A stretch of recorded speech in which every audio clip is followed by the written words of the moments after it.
Hello student, good morning. Welcome to online class CGPS। बच्चों आज जो है अपन व्यवसाय अध्ययन के अंतर्गत दूसरे भाग में बच्चों ध्यान देंगे निर्देशन का महत्व कक्षा 12वीं के लिए। ठीक है बच्चों, चलिए दिन देखते हैं अपन निर्देशन का महत्व, इम्पोर्टेंट ऑफ डायरेक्शन। तो आपको बताया जो सबसे पहले बच्चों निर्देशन का महत्व कितना होता है। प्रबंध में सबसे महत्वपूर्ण होता है निर्देशन। तो प्रबंध व्यवस्था में निर्देशन संबंधी कार्य अत्यंत महत्वपूर्ण है। निर्देशों के बिना प्रबंध का कार्य संपादित नहीं किया जा सकता।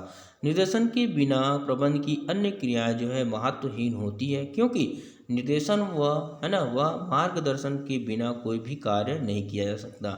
जब तक उसको कार्य के लिए उनको निर्देशित नहीं किया जाएगा तो कार्य नहीं हो पाता है। इसलिए उसका कार्य जो है निर्देशन के लिए महत्वपूर्ण होता है प्रबंध के लिए। वास्तव में जो है निर्देशन अधीनस्थों को आदेश, निर्देश व मार्गदर्शन देने की क्रिया से संबंधित है। प्रबंध व्यवस्था के क्षेत्र में निर्देशन का महत्व निम्नानुसार स्पष्ट किया जा सकता है।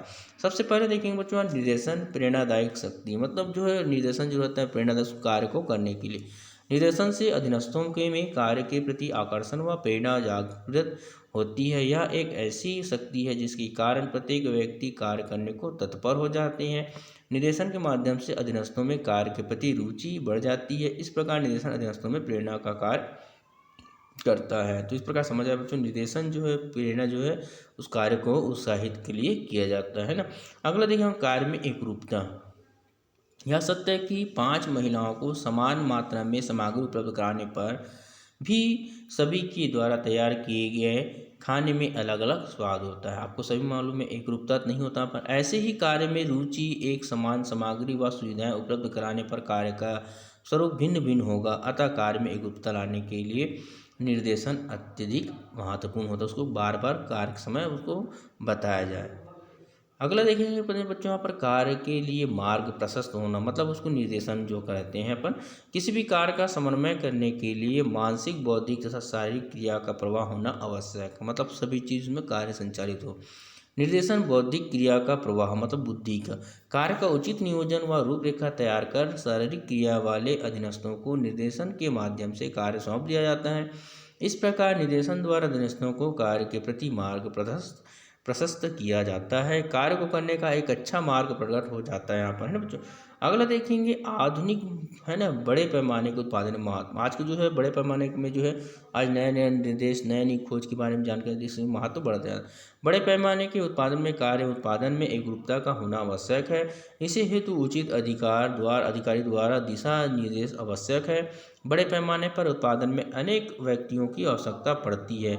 इनके द्वारा कार्य में एकरूपता लाने के लिए निर्देशन आवश्यक है। बड़े पैमाने के उत्पादन गृह में आपसी समन्वय बनाए रखने तथा कर्मचारी में एकीकरण की भावना बनाए रखने के लिए उचित निर्देश आवश्यक होता है। अगला 5वां देखेंगे बच्चों, निर्देशन का सर्वोपरि महत्व, मतलब सभी जगह महत्व होता है। प्रबंध के विभिन्न कार्य जैसे नियोजन, संगठन, समन्वय, अभिप्रेरण, नियंत्रण, संप्रेषण, नवचर आदि सभी में निर्देशन की आवश्यकता होता है। बिना निर्देशन के सभी कार्य महत्वहीन होंगे, क्योंकि सभी कार्यों का शुभारंभ निर्देश से ही होती है।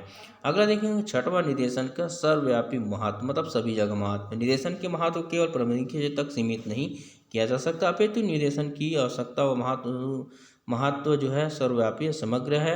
यूनिवर्सल जो है राजनैतिक, अर्थव्यवस्था, खेलकूद, मनोरंजन, शैक्षणिक संस्था, धार्मिक स्थल व संस्थान, संगठन या समूह आदि सभी क्षेत्रों में निर्देशन की आवश्यकता होती है। विद्यालय में भी निर्देशन के बिना कोई भी कार्य आगे नहीं बढ़ सकता। विद्यालय में निर्देशन जो है प्रचार द्वारा किया जाता है। इस प्रकार व्यवसाय प्रबंध, राजनीतिक, धर्म स्थल, शैक्षणिक संस्था, खेल जगत या सिनेमा हॉल क्षेत्र सभी में निर्देशन की आवश्यकता महसूस की जा गई है। इसके बिना कार्य की दिशा या सही लक्ष्य प्राप्त नहीं किया जा सकता। निर्देशन के बिना लक्ष्य प्राप्त करना कठिन है। तो इस प्रकार हम देखें बच्चों, अपने निर्देशन के लिए सभी जगह अनिवार्य होता है। कोई भी जगह बिना निर्देशन के कार्य को संभव नहीं किया जा सकता। अब आइए देखते हैं पर्यवेक्षण के अंतर्गत, है ना, सुपरविजन। तो मीनिंग देखेंगे इसमें, उच्च अधिकारियों द्वारा अधीनस्थों के कार्यों की देख रेख ही पर्यवेक्षण, मतलब जो बड़े अधिकारी जो छोटे व्यक्ति वहाँ पर कार्य करने वाले को देखा जाता है उसी को बोलते हैं पर्यवेक्षण। जैसे बच्चों को मतलब पढ़ाई करते हो, पढ़ाई पेपर जो दिलाते हो ना, तो उसको लिए देखने के लिए सर जो रहते हैं आपको पर्यवेक्षक रूप में रहते हो वहाँ पर, है ना। तो वाइटल्स के अनुसार जो बताया, पर्यवेक्षक से आशय कार्य के निष्पादन में अधीनस्थों व प्रत्यक्ष व तुरंत मार्गदर्शन एवं निर्देशन करने से है। अतः स्पष्ट है कि पर्यवेक्षक एक ऐसी क्रिया है जिसमें कोई एक व्यक्ति अपने अधीनस्थ कार्य करने वाले व्यक्तियों के कार्य की देखभाल करता है तथा उनका मार्गदर्शन करता है। इस प्रकार अधीनस्थ कर्मचारियों के कार्य की उचित ढंग से देखभाल करना ही पर्यवेक्षण कहलाता है। जो व्यक्ति पर्यवेक्षण करता है उसे पर्यवेक्षक, सुपरवाइजर कहते हैं। इसे फोरमैन या ओवरसियर, शाखा प्रमुख, मुख्य कार्यालय, मुख्य क्लर्क आदि नामों से भी पहचाना जाता है, क्योंकि ये सभी पर्यवेक्षणीय कार्य की ही करते हैं। तो पर्यवेक्षणों को अंग्रेजी भाषा में सुपरविजन कहते हैं बच्चों, जो है सुपर प्लस विजन, दो शब्दों का युग्म है, जिसमें सुपर का आशय है उच्च और विजन का आशय है देखरेख। इस प्रकार उच्च स्तरीय देखरेख की करना ही पर्यवेक्षण या सुपरविजन कहलाता है। प्रबंध के क्षेत्र में बुद्धिमत्ता पूर्ण, है ना, पूर्ण जो है अधीनस्थों के कार्य की देखरेख करना ही पर्यवेक्षण कहा जाता है। अगला देखिए बच्चों, यहाँ पर बताया गया उसमें अमेरिकन अधिनियम के अनुसार परिभाषा, पर्यवेक्षण वे व्यक्ति हैं जिन्हें कर्मचारियों का चुनाव करने, निकालने, अनुशासन, पारिश्रमिक और इनसे संबंधित कार्य के बारे में स्वतंत्र निर्णय लेने का अधिकार होता है जो पर्यवेक्षक में यहाँ पर। आइए उसके देखते हैं पर्यवेक्षण की विशेषताएं बच्चों। कैरेक्टरिस्टिक ऑफ द सुपरविजन, उपयुक्त परिभाषाओं में पर्यवेक्षण से आशय के अध्ययन के आधार पर पर्यवेक्षण की निम्नलिखित विशेषताएं दी जा सकती है। पर्यवेक्षण एक लगातार प्रक्रिया, मतलब हमेशा करते रहना। दूसरा है पर्यवेक्षण का उद्देश्य साधनों का अधिकतम उपयोग करना। तीसरा है उच्च अधिकारियों से प्राप्त अधिकारियों द्वारा पर्यवेक्षण करना। चौथा है अधीनस्थों को उचित कार्य सौंपा जाता है। पांचवा, पर्यवेक्षण में अधीनस्थों के पास रहकर आवश्यक निर्देश मार्गदर्शन दिया जाता है। छठवां देखेंगे बच्चों, प्रबंध के सभी स्तर पर एवं समग्र रूप से यह आवश्यक कार्य है। सातवां देखेंगे, कार्यों में एकरूपता लाने के लिए पर्यवेक्षण आवश्यक होता है। आठवां देखेंगे, वांछित परिणामों को प्राप्त करने के लिए उचित मार्ग, उचित निर्देशन, आवश्यक तकनीक तथा एवं मार्गदर्शन देना पर्यवेक्षण कहलाता है। इस प्रकार बच्चों पर्यवेक्षण का जो कार्य होता है विशेषता इसमें बताया गया है। अब अगला देखते हैं पर्यवेक्षण का महत्व। प्राचीन काल में जो है पर्यवेक्षण का अधिक महत्व नहीं था पहले, किंतु वर्तमान में इसकी इतनी अधिक आवश्यकता महसूस की जा रही कि इसकी आवश्यकता और महत्व के संबंध में जो कुछ भी कहा जाए वह कम है। कर्मचारी कितनी भी ईमानदारी व निष्ठा से कार्य करे तथा कर्मचारी कितना भी योग्य व शिक्षित क्यों न हो, पर्यवेक्षण के महत्व को कम नहीं किया जा सकता। तो यहाँ पर संबंध ध्यान देंगे। प्रबंध की सर्वाधिक आवश्यकता संगठन के माध्यम एवं निम्न स्तर पर होती है। कार्य की गुणवत्ता बनाए रखने, कार्य समय पर पूर्ण करने के लिए पर्यवेक्षण अत्यंत आवश्यक है। किसी संगठन में आदर्श नियंत्रण प्रणाली जो होता है होने पर भी पर्यवेक्षण आवश्यक बनाया गया है या माना गया है। पर्यवेक्षण में पर्यवेक्षक जो है श्रमिकों का मित्र, सहयोगी एवं मार्गदर्शक होता है, उसके दिशा निर्देश में। अगला देखिए बच्चों, यहाँ पर पर्यवेक्षण जो है प्रेरणा, है ना, शक्ति है। Supervision is a motive powers अच्छा निर्देशन एवं पर्यवेक्षण अधीनस्थों में नवीनतम स्फूर्ति एवं प्रेरणा शक्ति उत्पन्न करती है। यह प्रेरणा शक्ति लक्ष्य प्राप्ति में एक रामबाण औषधि का कार्य करता है।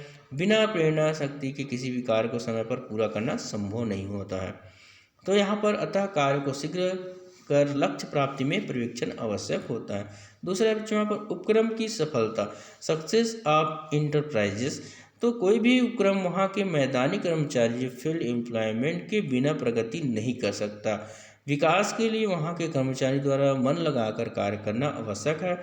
अतः कर्मचारियों में स्फूर्ति लाने, कार्य के प्रति प्रेरित कर सही मार्गदर्शन देने, आपसी समन्वय बनाए रखने तथा आवश्यक दिशा निर्देश के लिए पर्यवेक्षण महत्वपूर्ण होता है। अगला देखेंगे बच्चों, यहाँ पर अनुशासन बनाए रखने के लिए आवश्यक टू मेंटेन डिसिप्लिन,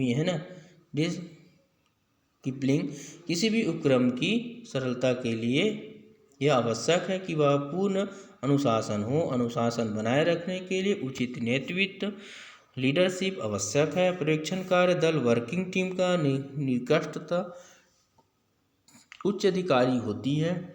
जिससे वह अधीनस्थों में पूर्ण अनुशासन बनाए रखने का कार्य करता है। अतः किसी उपक्रम व संगठन के अनुशासन बनाए रखने के लिए पर्यवेक्षण आवश्यक होता है। यहाँ पर अगला देखो, श्रमिकों एवं स्वामी के मध्य कड़ी मतलब middle chain of employment and honour. तो पर्यवेक्षक वे व्यक्ति होते हैं जो श्रम व पूंजी के मध्य एक कड़ी है चयन का कार्य करता है। कौन? श्रम और पूंजी। ये श्रमिक से सीधा संबंध रखते हैं तथा श्रमिकों को समझाने में सदैव सफलता होते हैं। इसी प्रकार उच्च प्रबंध स्वामी के संपर्क में रहने से श्रमिक व स्वामियों के मध्य जो है संभावित विवादों को सुलझाने में महत्वपूर्ण भूमिका अदा करते हैं। इस प्रकार ये श्रमिकों व स्वामियों के मध्य एक आदर्श कड़ी का कार्य करते हैं। अगला देखेंगे 5वां नंबर बच्चों, कार्य में एकरूपता है ना, यूनिफॉर्मिटी इन वर्क है ना, यूनिफॉर्मिटी इन वर्क। पर्यवेक्षकों द्वारा कार्य करने का एक निश्चित ढंग श्रमिकों को बताया जाता है। इससे पूर्ण उत्पादन में एकरूपता आती है। किसी प्रकार की त्रुटि या असमानता होने पर पर्यवेक्षक द्वारा तत्काल उचित निर्देशन दिया जाता है बच्चों। यहाँ पर इससे कर्मचारियों को अपनी त्रुटि का आभास तत्काल हो जाता है, मतलब आपको गलती करें यहाँ पर तो इसमें एकरूपता आ जाती है और वे अपने कार्य को ठीक ढंग से या ठीक करने में सफलता होते आते हैं। वर्तमान में बड़े पैमाने के उत्पादन तथा बड़े पैमाने पर आधुनिक ढंग की विक्रय कला विकसित हो जाती है ना। विकसित हो जाने से पर्यवेक्षकीय कार्य का महत्व अत्यधिक बढ़ गया है। तो आगे नेक्स्ट में देखेंगे बच्चों पर्यवेक्षण के गुण, जो नेक्स्ट भाग में आज के लिए बच्चों गुड है।